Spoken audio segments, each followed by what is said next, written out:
Hello, good afternoon. I am Emefa Akosia Adati, and this is News Today. Now, this afternoon, dried fish in fecal matter raises health fears in Jamestown, as AMA warns unhygienic preservation practices could trigger a public health crisis.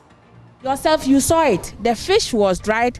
Somebody went, I don't know whether the person has decided to shit inside or the person went to step on the shit and came to walk on the fish throughout. You saw it. You asked me why we are not collecting it. How can we collect something that has already been contaminated with human excreta? Now, the Attorney General has dismissed allegation that his office is cutting deals with persons under investigation as part of the Operation Recover or Loot initiative. Details, as he says, there is currently a tsunami of land compensation claims against the state, describing them as mind-blowing. Docket has come here that has been compromised in any way. No deal, no plea arrangement has been entered into. And minority in parliament criticizes the government and cocoa board over failure to pay cocoa farmers. Ghanaians will no longer need a visa to travel to Zambia as Ghana and the Southern African countries sign a visa waiver agreement alongside other MOUs and bilateral agreements. In the history of Ghana-Zambia relations, we are going to have a free visa between our two countries. And of course, we're live in Zambia, where President Mahama is set to address the country's parliament. We're live on DSTV, channel 421, and GoTV, channel 125, and around the world on myjoyonline.com. Joy News, independent, fearless, credible. Please stay for details.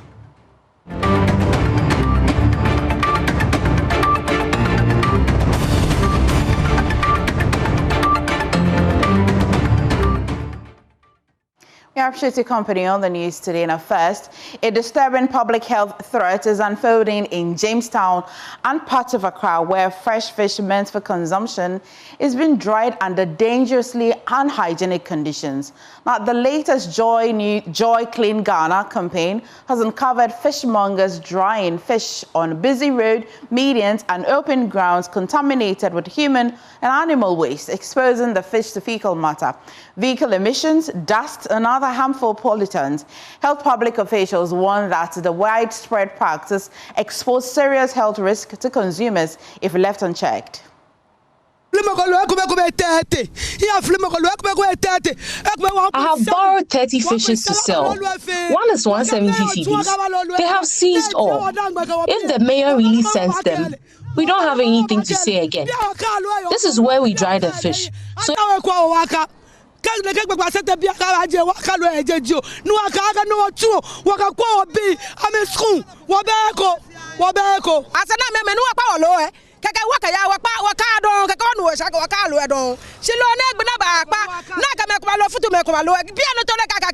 they should have waited for us to remove our fish. Tomorrow they can enforce the law after cautioning us today. But it makes everyone's fish up. We can't tell which one belongs to anyone. They have refused to give us a place to dry our fish after so many years.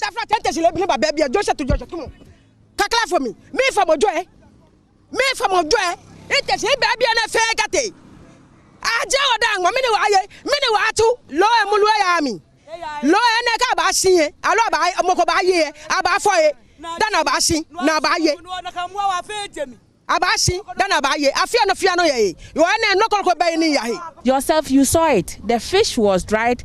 Somebody went, I don't know whether the person has decided to shit inside or the person went to step on the shit and came to walk on the fish throughout. You saw it. You asked me why we are not collecting it. How can we collect something that has already been contaminated with human excreta? Because of the vehicular emissions and the ties, there's also a high risk of lead and cadmium contamination on these fishes. And when you eat it, you can develop upper respiratory diseases. It is like some of the chemicals are carcinogenics. And not just that one alone. With the microorganisms, it can lead to diarrhea, it can lead to cholera, it can lead to typhoid fever. Some people go to the market, they don't even wash it. They just remove the dish and they want to taste it to see how palatable it is before they will buy. You stood there and they are telling you they are not selling it to human beings. Whom are they selling it to? Away from that, the Attorney General and the Minister for Justice, Dominic Ayine, has strongly rejected claims that plea bargains for backdoor deals are being negotiated, with individuals being investigated under the oral initiative. According to him, the oral process is progressing smoothly, stressing that no docket submitted to his office has been compromised and that no plea arrangements have been entered into under the initiative. Now, briefing the Vice President during a working visit to the Ministry of Justice, Mr. Ayine assured that the Attorney General's office department remains committed to the fair and efficient delivery of justice. When it comes to oral, there are issues being raised about the fact that, or accusations being raised about the fact that we are cutting deals in the oral cases. Your Excellency, oral is going very, very well. The prosecutions which are being led by my deputy and the Director of Public Prosecutions are going very, very well. However, I want to put it on record, and the National Intelligence Bureau will bear me out. No docket has come here that has been compromised in any way. No deal, no plea arrangement has been entered into with anybody who has committed an offense that comes within the ambit of the oral briefs that we have received from the NIB and are prosecuting. We have 16 dockets under review, and then we will be putting those ones through the process of critical scrutiny, so that when we notice that there are loopholes in the investigations, we'll tell the investigative authorities to bring us more evidence, as we are doing now with the National Service prosecution. So I want to assure the Ghanaian public, using this platform, that we have not entered into any plea negotiations with anybody that committed an offense that comes within the remit of oral. Well, he also revealed what he described as a tsunami of land compensation cases flooding the courts against the state, warning that the claims could cost the country millions of Ghana cedis. A development, he says, is deeply worrying. So a lot of land matters, especially land compensation. And Your Excellency, those are becoming a big headache for me as the Minister of Justice. In fact, there is, for want of a better word, a tsunami of land compensation cases that are hitting the courts against the Republic, and the figures are mind-blowing. Some as much as 500 million Ghana cedis, claims being made in respect of compensation. The claimants mostly will go and duster, documents from the archives and claim that the colonial government did not pay compensation for land, and then they will take the government to court. And for some reason, they keep winning all the way, to the Supreme Court. So it is something that is very worrying, because the last time we sat down and did a calculation, on the back of the envelope, we are looking at billions of Ghana cedis in land compensation claims. So it is something that we want to bring to the attention of government. I have directed the Solicitor General to put together a brief for the President on the land compensation tsunami that we are facing. And I'll take you to Parliament, where this afternoon it is strongly criticizing the Cocoa Board, and especially the minority in Parliament, criticizing the Cocoa Board and government over the failure to pay farmers since November of last year. Now, farmers who have confirmed the situation explained that payment for cocoa delivered several months ago remain outstanding, despite repeated assurances from the Ghana Cocoa Board. Addressing journalists in Parliament, minority spokesperson on agriculture and cocoa affairs, Dr. Isaac Yaupo, could describe the excuses given by Cocoa Board as untenable. And joining us via Zoom is my colleague Kweku Asante, our parliamentary affairs correspondent. Kweku, the minority claim there is a specific issue causing this non-payment of farmers. What is it? They say that there is a claim that the reason why the payment hasn't been done is because of a certain default, so-called default by the erstwhile NDP administration with regards to the syndicated loan. They said that is not the case. And it's because Cocoa Board is hedging on the international market, and because prices are falling, they are unable to raise money to go and pay. Again, they say that Cocoa Board is in debt to the tunes of billions of cedis when it comes to the LBCs, which are the middlemen, who are the guys buying the cocoa from the farmers and then forwarding it to Cocoa Board. They say that is the main reason why that is not being done. But they say that ultimately cannot be an excuse. Whatever it is that the money can be found, Cocoa Board should do so, find the money and pay the cocoa farmers, and that it is unacceptable, completely outrageous that cocoa farmers will not be paid for 3 months since November up until now for produce that is ready, that the state has taken custody of. Also, Kweku, basically their demand is wherever government is going to find the money, should pay the farmers.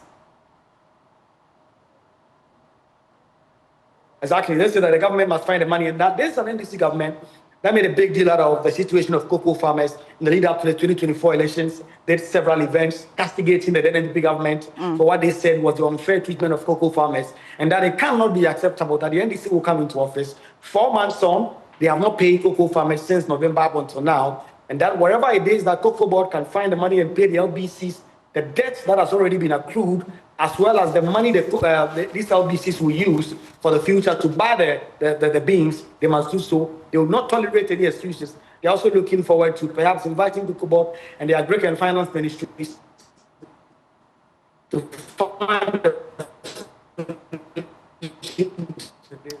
Okay, Kweku, I'd like to think the point is made. I'm sorry for the network break, but thank you. We'll still stay in Parliament, where the minority again is questioning the latest inflation figures announced by the Ghana Statistical Service. Now, government statistician Dr.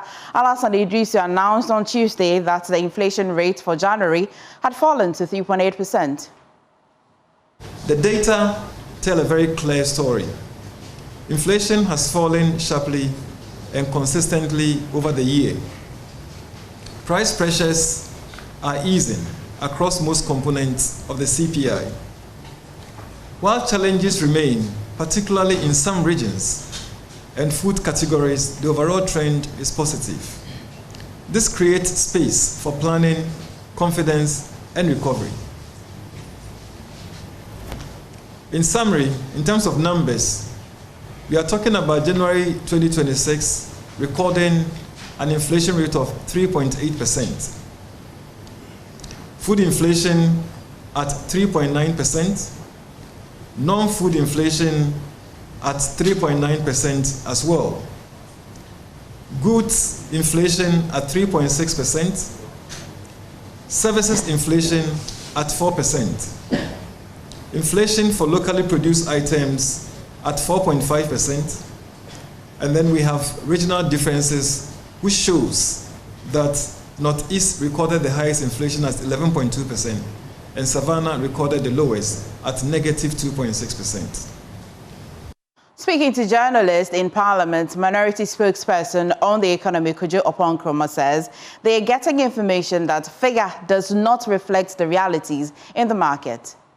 Hearing that figure, I'm also getting a lot of messages from people who are saying that what they see on the market doesn't exactly correspond with that. I'm sure when the government statistician appears before us, we'll have an opportunity to interrogate the data that they have and match it to what is really happening in the market. Many of your viewers and listeners, they buy from the markets, and they will be the best judges to tell us whether what they're experiencing on the market is 3.8% or not.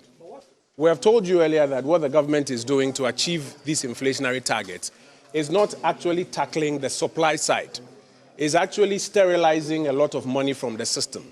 You recall that around October, we told you that the government has sterilized about 60 billion Ghana cedis from the system. In other words, that money has been sucked out of the economy, so people who want to use it to conduct transactions can't even access it. So it's one thing they're doing it on the demand side, and telling you, therefore, that inflation is down to 3.8. But when you go to the market, you see the real rate. Now, traders at the Malamata market here in Accra say a drop in inflation does not necessarily mean a drop in prices of goods and services. They've been reacting to an announcement by the Ghana Statistical Service. 20, 25, 30, 40. There's a unkiteska, untimin tope. Uka almost say any season, a almost see a beba, and so a mother. Obia ba or see any yen so yen so ye, penny boarding. In Tama is here, the Omunkiteska, Omuntimin tope, you say scaffold on quantity, and so parents with you. In Kejetia, baby, I say any boat to be a cost ama, will be also to be about from no beer to me, Toby. No beer to me, Toby, no D. Because he say a healthy food, but you see, a pair won't get mental. Since no more year saying ye do Christmas, we are a beba. A year last month, year December no. And so January soon are signed, but still life quite the higher words cry. Until ye name the NTR, ISR. Kejetia is saying that the prices of pear is so high because she was told that at least by the time where the festive seasons were over, the price of pear would have reduced. But here we are in February, and still the prices of pear is so high. She said she doesn't sell any of these pears that you see here below 20 cedis. The lowest price is 20 cedis. Madam ginger ne de nya better. Say un bedroom to ginger 10 cedi. Ube ye nkwan kitue bi wo fie do e shefi no ginger 50 cedis. Adango cry saying. They say Adango 2 cedi first, me and 5 baby mu use. They say Adango 5 cedi. Auntie Amanda is concerned about the price of ginger. She says that the ginger, the sizes are so small and yet it's so expensive. And to prepare a little meal, you'll have to buy at least 50 cedis ginger because no one sells below even 10 cedis of ginger here. In 2% we told ginger 10 cedis are. She's going to show me how much I will get. Should I purchase 10 cedis ginger? She's actually counting. 1, 2, 3, 4, 5, 6, 7, 8. So this is 10 cedis worth of ginger that she's giving to me. Prior to first, I bear 5 cedis. Look at that 2 cedi cry to me the mouth. But there, never one and shut down your dancer. And shut down your dancer never walk cost. But there we are saying season. A watama baby, a watama echo. Until no dear board there, never one there. But a man had me be a lolly fair. A man complains a lolly fair, and until a man bore a cosoro. Auntie here is saying that the prices of plantain is not that high, but her concern is the transport, how the plantain is brought from the hinterland to the city. It makes it very expensive, and so she's hoping that at least when that aspect is resolved, the plantain, the cost of it, will not keep going up higher. With other ones, it's good, but with frito, the only problem is with frito. They go up sometimes and they come down sometimes. But with sunflower and other brands, it's okay. The price is normal. Me first no here le 10 cedi bi ane koloba le 15. Le kotoku shinje kotoku bibi agbo agbe enene ko eba bi ane kotoku wonu wo le 4-5 ene ina kache ene anwula wo le 4-5 ekonwu ye o ba wo le 5 ntrake sika 50. Sister Nyakwa say okra comes in seasons, like what others have been telling us. So this is not the season for the okra, but the prices are relatively better than a year ago. She's saying that she's hopeful when it's season, when we get into the season of okra, we'll be able to purchase it at a very relative good price. The government has presented the 24-hour economy policy document to Parliament. Majority Leader Mahama Ayariga is presenting the document, acknowledged the consistent demand by the ranking on the committee, Kojo Nkrumah, for that document. Now, Kojo Nkrumah says there are more of such policy documents outstanding, and they will continue to demand that. Nearly weekly advocacy, asking for the policy and program documents, because it's the real foundation of the work that you are doing as a government. It's what helps you yourself to even measure and track the work you are doing, whether it's the minority or civil society or citizens in general. That's how come you can track and see the work that is going on. So we'll continue the advocacy. And we're not just asking for the documents to file. We're asking for it so that we can go into it and use it for the oversight function of Parliament. So you can rest assured that we're going to use these documents to track the implementation of these programs. Let's talk about gold. Now, the Gold Coast Refinery, in partnership with the Ghana Gold Board, has officially commenced local refining of gold purchased from the artisanal and the small-scale mining sector, a major step towards value addition in Ghana's gold industry. Now, following the commencement, the Chief Executive Officer of the Ghana Gold Board, Sami Jemfi, has invited investors to establish gold refineries in the country with capacities similar to the Gold Coast Refinery. He says, beyond job creation and revenue mobilization, local refinery will ensure accurate determination of the purity of Ghana's gold and strengthen oversight of the sector. He spoke to JoyNews. And the beautiful thing about what Gold Coast Refinery is doing is that every bar on the face of it bears the logos of the Ghana Gold Board, the Bank of Ghana, and the Ghana Standards Authority. So that is marketing Ghana to the world. Before this, all the gold we export, whether large scale or small scale, goes in raw form, and it ends up in jewelry, shops and other forms of, industries across the world. That is what perhaps is used for the Rolexes people love to buy and watch, buy and wear, all the things we see produced from gold. But we are not able to say that this thing that was made with gold from Ghana. Now with this hallmarking, in addition to the local refining we are doing, Ghana's gold is being given an identity. It is being given a certain brand recognition across the world. When you see any gold from Ghana, you will see our hallmark on it. But does Gold Board have a target that by 3 months or 6 months, this is the amount of gold would have supplied Gold Coast Refinery, and this is what we're expecting? Now we're starting with a weekly supply volume of up to 1 ton. It means that so long as the refinery has a capacity, we will give them up to 1 ton. And if they are able to exceed that capacity, the contract we have provide for us to vary that quantity, because we buy averagely 2.5 tons of gold a week from small scale alone. Large scale is not part. So if they increase their capacity, we have more gold to give them. And that is why we are here working with them to ensure that even the capacity is increased beyond 1 ton to 2 tons and above.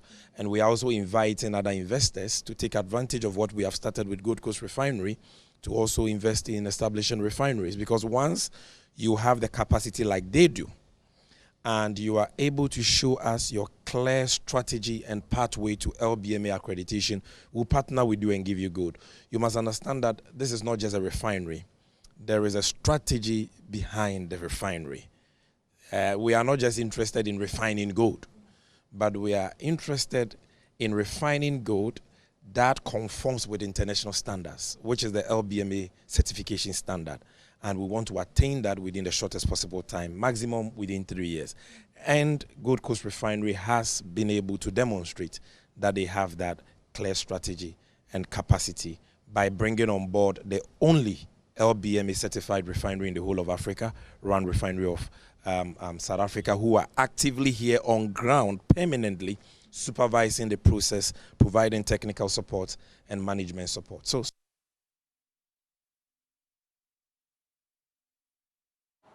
now, the Koleklote Municipal Assembly has suspended with immediate effect all burials at the Osu Cemetery for a period of 2 months. Now, the decision follows reports that some miscreants have been involved in the illegal exhumation of bodies and the sale of burial spaces to unsuspecting families, prompting the Assembly to impose restrictions on which burials would be allowed under strict supervision and strictly for indigents of Osu. Addressing the media, the Municipal Chief Executive of the Koleklote Municipal Assembly, Alfred Alotegezi, said the directive is to allow the Assembly to conduct a comprehensive assessment and restructure the management of the cemetery. And joining me via Zoom is Michelle Latte. Michelle, what has the MCE been saying? That if you look at the Osu Cemetery, currently they've received the reports just a few days ago about the situation where you see a lot of miscreants coming in and digging up the bodies that are already there and selling those spaces out to these unsuspecting families. So they have put on the suspension with immediate effect, and it's going to run for 2 months to enable them do their audits. And currently also they are making sure that they have security on how to monitor the situation and also being able to identify all the criminals and also put them before the police for them to be put in custody or whatsoever action they have to take against them. Michelle, thank you so much. We definitely will be following this particular story. Moving on to others, for generations, the sea has sustained Ghana's coastal communities. But for today, for many fisher folk along the western coastline, the ocean is turning against them. A thick brown seaweed known as sargassum is washing ashore in alarming quantities, choking fishing grounds, damaging equipment, and threatening already fragile livelihoods. While some blame offshore oil exploration, experts say the cause is more complex and far more global. In this episode of Climate Evidence, JoyNews' Natalia Kwanzaa examines the science behind the surge, its growing impact, and the urgent questions facing coastal communities as the seaweed invasion becomes a recurring reality.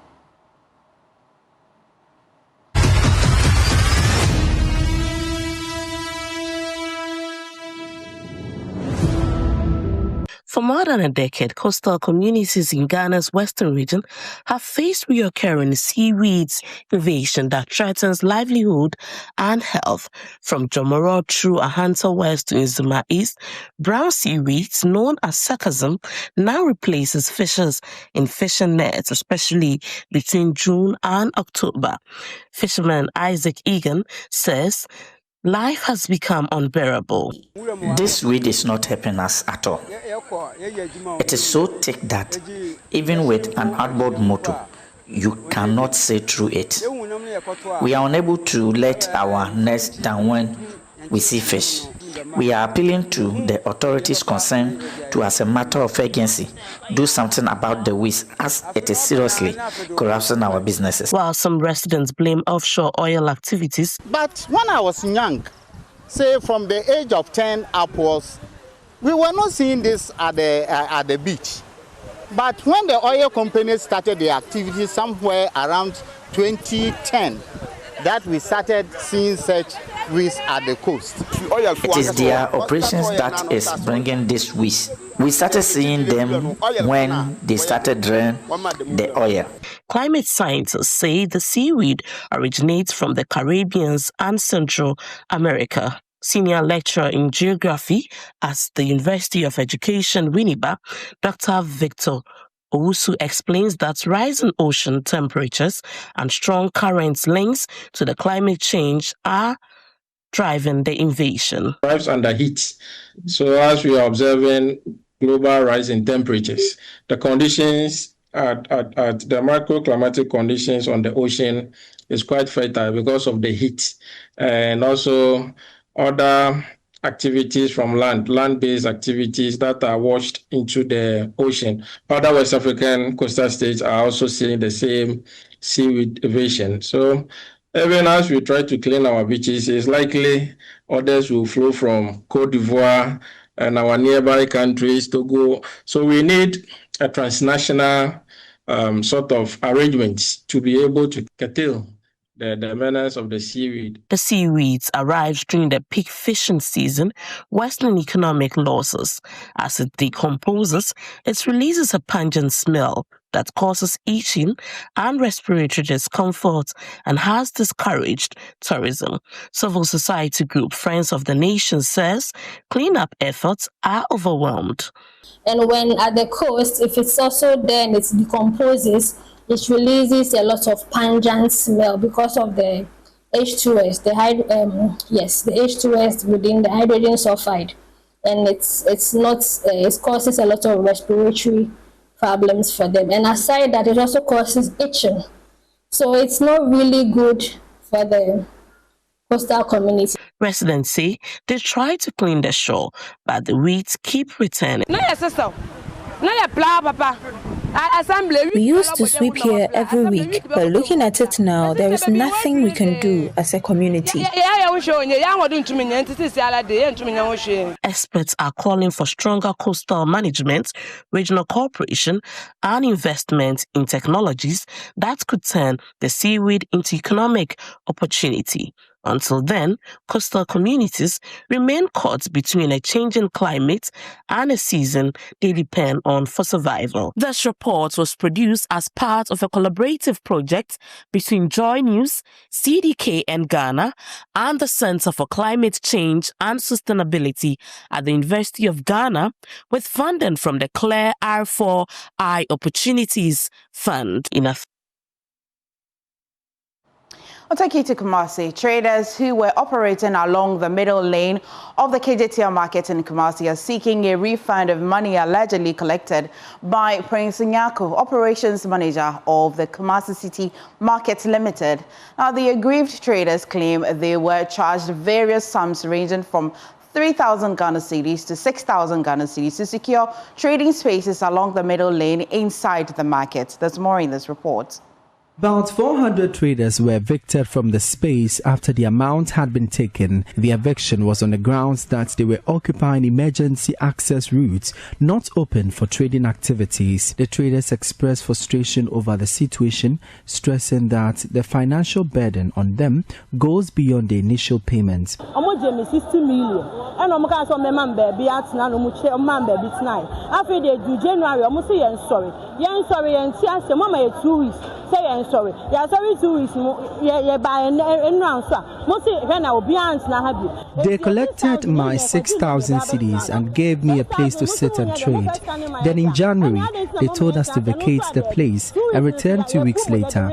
We obeyed them, but now the 2 weeks are over. They don't want us to occupy our space and also have refused to refund our monies.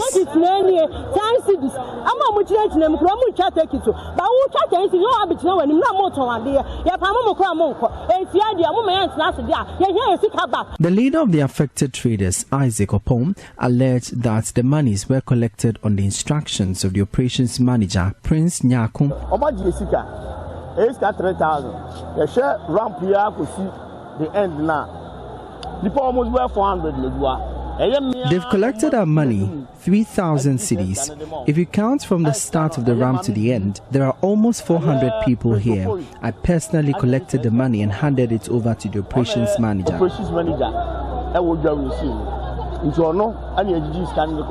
Meanwhile, market management has denied allegations that any money was collected from the traders, further deepening the dispute. The accused, who is the operations manager at the Kejetia market, Prince Nyako, spoke with David Akwete on Love FM. We came to meet them there.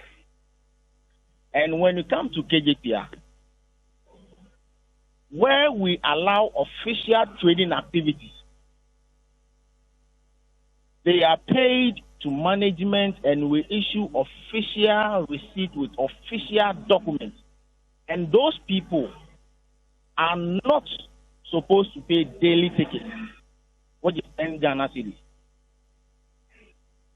Now, those who were trading on the ramp, the gates, every activity day, every day they pay a daily ticket of 10 Ghana cedis because they are not permitted to be there permanently. You pay 10,000 if you have paid 3,000 to anyone. And you have not been officially given allocation paper. It means you are occupying there illegally. They insist that if management will no longer allow them trade at the middle lane, their monies must be refunded immediately. The situation remains tense as the traders await a resolution from the authorities. Francis Mensah's report for Joy News. Now, the Ghana Water Limited has inaugurated 10 revenue enhancement teams to clamp down on illegal connections, meter tampering, leakages, and billing discrepancies across the country.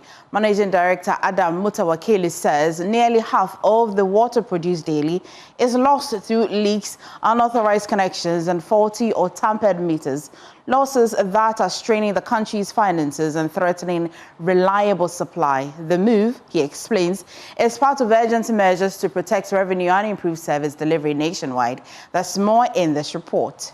In a bid to clamp down on illegal connections and water losses, Ghana Water Limited has launched 10 revenue enhancement teams to restore efficiency and secure reliable supply nationwide. The move comes amid mounting pressure from leakages, illegal connections, and non-revenue water. About 22% of the non-revenue water relates to technical losses because of the aged pipes and aged transmission and distribution lines, and about 78%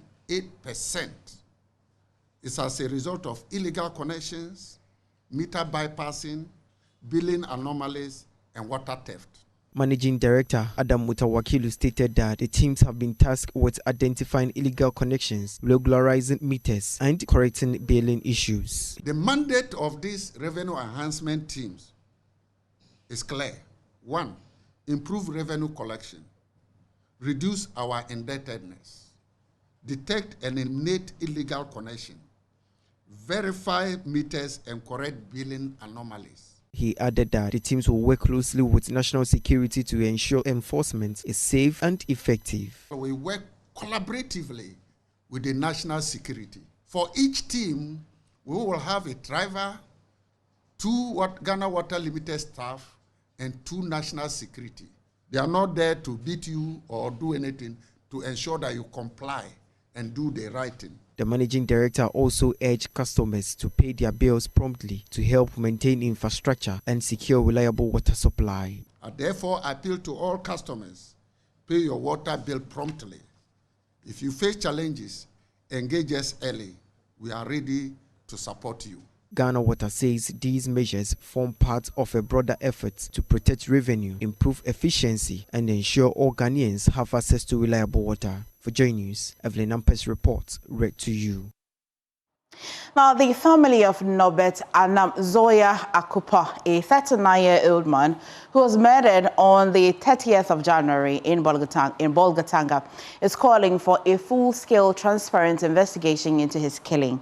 Now, the family suspects that some police officers may have been involved in Norbert's killing, describing the incident as a calculated act that has left relatives and residents of Bolgatanga municipality in shock. The family addressed a press conference during Norbert's burial. Upper East Regional Correspondent Albert Sorry reports. 39-year-old Norbert Zoya Akupa is described by his family and friends as a hard-working man who loved people. He was also a husband and father of 7.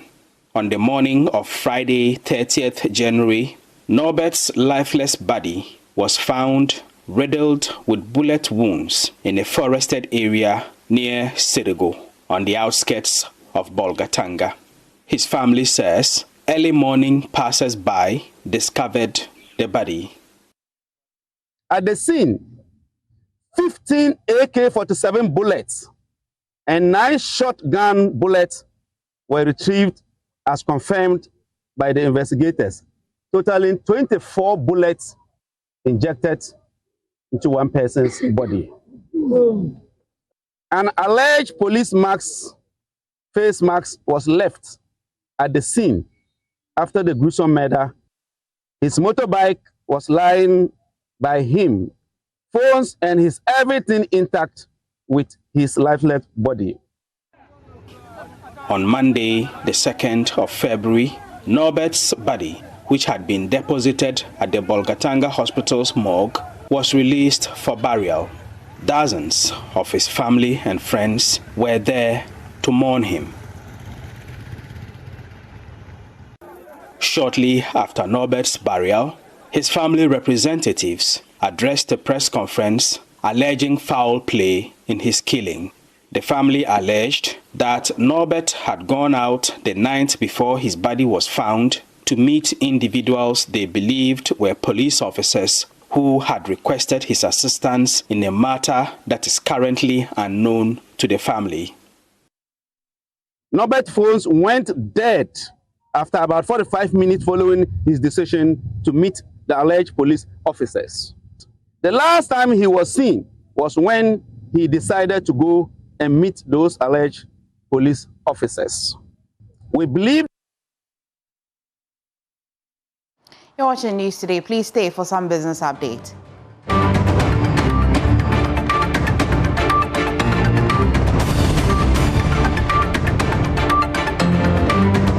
Welcome back to Business here on JoyNews Today. My name is Winston Taki, and out to our first business story.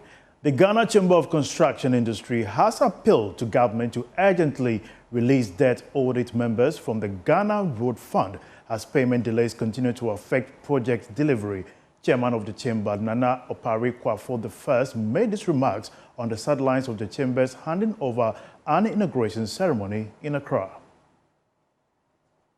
The construction sector is projected to grow by 7.6% in 2025 and 6.9% in 2026, driven by a rebound in public infrastructure investment and sustained activity in the real estate market. Despite the positive projections, the sector has been weighed down by rising debt levels over the years, placing significant financial strain on contractors and investors. Chairman of the Ghana Chamber of Construction Industry, Nana Opari Kwafo I, says government must ensure all outstanding financial commitments are honored to guarantee timely and effective project execution. Somewhere in December 23rd, he instructed and payment was effected into the Ghana Road Fund account. I just want him to know today, over 1 month, 11 days, that money hasn't reached contractors. I repeat, we haven't received that money. I applaud the president for his swift intervention. As he quoted during that time, he says he wants contractors to go and spend at least Christmas. Christmas has come to pass, yet we haven't got that money. Mr. President, you have honored your part, but I'm sure somehow, somewhere, there is a standing block. You have the powers. Come in and see the release of that money to contractors. Meanwhile, Chief Executive Office of the Private Enterprise Federation, Nana Osei-Bonsu, highlighted the need to develop sustainable structures that promote affordable home ownership. The cost of housing in our neighborhood is exorbitant, very high. So majority of our citizenry cannot afford to buy a home or own a house. Is that fair? But we have a resource in this country that we can use to construct or do a lot of our construction, housing construction, that will cost less. We used to call it burning bricks. Porcelain and clay. And clay will turn into bricks. And bricks will turn into housing. And housing will become cheaper for our people too. The handing over and inauguration of the Ghana Chamber of Construction Industries Governing Council and standing committees ushered in new leadership for the 2025-2028 term. The new administration is expected to steer the affairs of the chamber while advancing fresh strategies to support the growth of Ghana's construction sector. Now, be prepared to pay a little more for your motor insurance from February 16, 2026. This follows approval by the National Insurance Commission for new insurance tariffs to apply to all non-life policy holders. There is more in this report. According to persons close to the regulator, the move has been influenced by some developments in the economy backing this upward review. Sources say this will ensure that insurance companies are able to meet their obligations to policyholders when needed. The expected review, we understand, will affect all categories of non-life insurance policyholders. A letter from the National Insurance Commission, seen by Joy Business, reminded the various players to stick by the approved rates, which could see policyholders pay about 20 Ghana cedis or as much as 100 Ghana cedis in terms of the increment. It is not clear for now how much this could impact the cost of operations of commercial drivers and how that could affect efforts to try and reduce transport fares in the coming days. That's all for business. My name is Winston Taki. Up next is sports.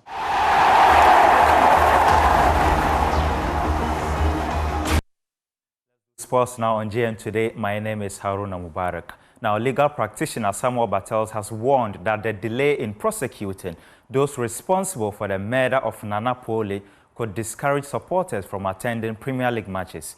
Monday marked 1 year since the Kotoko supporter was stabbed to death in Nswatre during a clash between Kotoko and Nswatre man. The case continues to linger in court with the killer still at large. Instances where the man whose picture you have on your screen, although the circumstances are sad, should become a poster boy for a sustained campaign to ensure safety in the stadium. The FA has done something, but I think they haven't done enough. Quite clearly, in the aftermath, they announced a new security approach. There was the appointment of the regional security coordinators to work with the police ahead of matches. There was the appointment of the club security coordinators. But also in the months afterwards, there were several cases that took place in the stadium. And I think the FA should have demonstrated more commitment to pursuing this case and keeping it on the front burner and keeping it on the national consciousness beyond just the justice process. I think Kotoko's gripe is primarily based on the fact that they feel the case is abandoned and the people who are in the position to probably push and apply some pressure to have the police accelerate this evidence collection, this forensic evidence that's taken 8 months, for instance, or the follow-ups and the other processes don't seem to have done that. And for somebody who's died and left a widow and heartbroken club, they will feel that more could have been done. And the signals that is sent are very confusing signals and a downright discouragement to people who would want to go to our various stadiums. And indeed, to our own effort to encourage people to go to various venues. We are struggling to get very safe venues, despite the minimal action that has been taken. You don't want the whole case to become the reference point for parents who tell their children, do not go to the stadium because remember, Holy died and there was no justice and nobody was ever found culpable of his death. I won't go into the details as to what charges they want to bring against it and essentially what is happening. But it's quite obvious that this case has not progressed as much as it should. And my call to the entire football fraternity, it's time to start making some noise. Understand the FA has not even bothered to be checking with the police or with the Kumasi Asante Kotoko fraternity themselves to find out how things are going.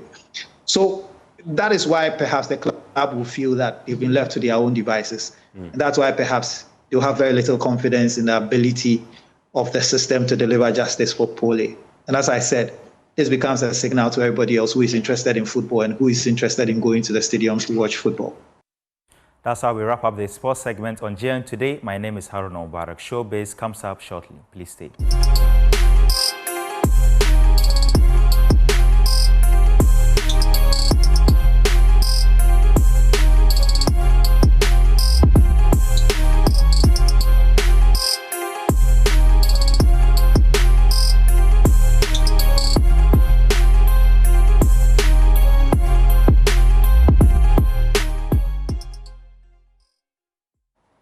I am Loishala Daimi, bringing you news happening in and around the world of entertainment. Let's get into our stories. Now, dancehall star Stonebwoy has weighed in on calls to rename Kotoka International Airport, saying the controversy should be guided by national interest and positive narratives. Speaking publicly, Stonebwoy urged that any changes to national landmarks be approached thoughtfully, not in ways that spark division, but in ways that unite Ghanaians and help strengthen the country's image. Have you heard about the name change of the airports? I mean, somebody who doesn't only reflect in the music industry, but when it comes to national issues or things that affect us as Ghanaians, you really show interest in. Are you for the Accra International Airport or you are for Kotoka International Airport? It used to be called Accra International Airport anyway. That's why when you're going to fly, you see the ACC, So that has been before. So when the name goes back to Accra International Airport, for whatever reason, I would believe that the reasons are clear, the reasons are politically accurate, the reasons are very nationalistic. I would believe so. But should this change and it doesn't reflect any upliftment, then I think I wouldn't side for that. But Well, still in the month of love, long before flashy gestures and fast-paced romance, Ghana told love the slow way with emotion, tradition, and heart. This Throwback Thursday, we journey back to the golden age of Ghanaian cinema, revisiting classic love stories that kept audiences glued to their screens and reminded us what love truly meant. In the golden era of Ghanaian cinema, love was never simple. It came wrapped in family expectations, social class, and cultural pressure. One film that captured this tension perfectly was Love Brewed in the African Port. You love me and nobody else. Joe, you're making a mistake. I was only telling him off. He's been following me. You don't make romance when you tell him off. Oh, Joe. The story followed two lovers forced to choose between tradition and the call of their hearts. It will go on to become one of Ghana's most celebrated love stories. Sorry for my English. You know, when I started looking around, I had a funny feeling you'd been drowned by the sea. You cry? Cry? I'll die. Another unforgettable film was A Sting in a Tale, where love met betrayal, pain, and life-changing choices. Don't. That was a real shitty thing you did. You scared the hell out of me. You haven't the slightest idea what it means to be scared. Love took a softer, more hopeful turn in The Perfect Picture. The film explored modern relationships, friendship, and the search for lasting love. 10 years ago, I had the call to fix a broken air condition in the office of the most beautiful woman I had ever seen. You are my husband's lover. You have to tell me everything. And when I say that, I mean everything. Though different in time and style, these films shared one truth. Love was never rushed. It was tested, shaped, and earned. I realize how much I've messed up, and I swear to you, I will fix it all my life. Nigerian? As February celebrates love, these timeless stories remind us that some films never fade. They remain part of our culture, our memory, and the moments that truly kept Ghana watching. Wrapping up, Ghanaian rapper, producer, and music powerhouse EL is back in the spotlight with his latest single, Nokofio. Known for blending hip-hop, Afrobeat, and street-smart storytelling, EL uses the track to explore how money shapes respect, relationships, and everyday life in Ghana. The song speaks to the grind and hustle of ordinary Ghanaians while also marking a confident return to the music scene after a period of lower public visibility, signaling that 2026 could be a big year for the artist. Nokofio captures the realities of modern Ghanaian life, from the daily hustle to the powerful influence of money in society. Then they waka from Gambaga to Accra looking for Nokofio. Fans describe the song as relatable and catchy, a true reflection of life on the streets and the aspirations that drive many.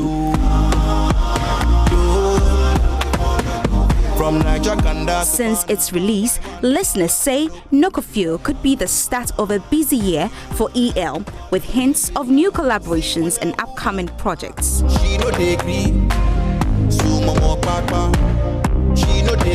The track is a reminder of why EL remains one of Ghana's most respected and influential artists, authentic, bold, and unafraid to speak truth through music. Well, that's how we wrap up Showbiz. I am Lois Sholade. For more entertainment stories, please do log on to myjoyonline.com. MFA, yeah. Do you like Nokofio? Of course I do. EL is who he says he is. Okay, say something small for the girls. Nokofio for the girls. Nokofio. Do you know I didn't hear that? Anyway, thank you so much for watching the news. I am MFA Akosia. That is definitely not a Nokofio. Just visit the website and there's more news for you. Thank you for watching.